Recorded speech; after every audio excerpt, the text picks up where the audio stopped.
జనవరి 29 నుండి ఫిబ్రవరి 10 వరకు చేయూత కార్యక్రమం 10 రోజుల పాటు చేయూత కార్యక్రమం వైఎస్ఆర్ చేయూత కార్యక్రమం అమలుపై కేబినెట్కు సమగ్ర నివేదిక అందించింది. అక్క చెల్లెమ్మలు చేయూత అంటే 18,750 రూపాయలు. ఇక్కడ కూడా వారి స్వావలంబన సాధికారత లక్ష్యమే. వైఎస్ఆర్ చేయూత కార్యక్రమం దేశంలో ఎక్కడా లేదు.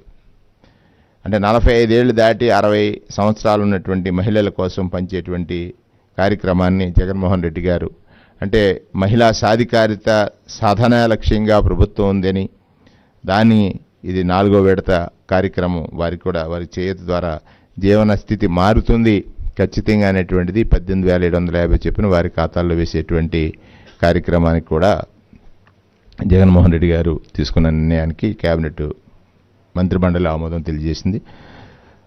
పాదయాత్రలో చెప్పిన మాట మేనిఫెస్టోలో ఇచ్చిన హామీ నిలబెట్టుకుంటూ రాష్ట్ర ప్రభుత్వం మళ్ళీ ఒక కీలక నిర్ణయం. ఇది గొప్ప నిర్ణయం. 1వ తారీఖు అంటే 1వ తారీఖు నుండి అవ్వాతాతలు, వితంతులు, ఒంటరి మహిళలు, చేనేత, కల్లు గీత కార్మికులు, చర్మకారులు, HIV వ్యాధిగ్రస్తులు, మత్స్యకారులు అందించేటువంటి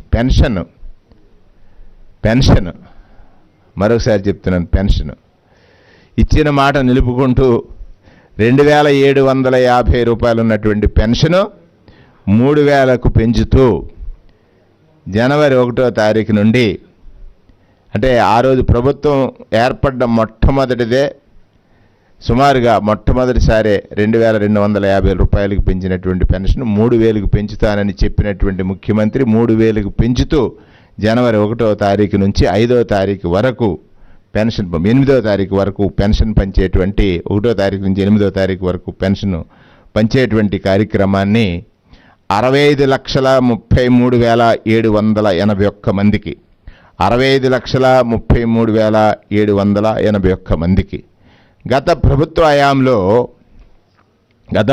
హయాంలో నెలకు 400 కోట్ల రూపాయల లోపు 400 కోట్ల రూపాయల లోపు మాత్రమే పెన్షన్ పంపిణీ ఉండేది.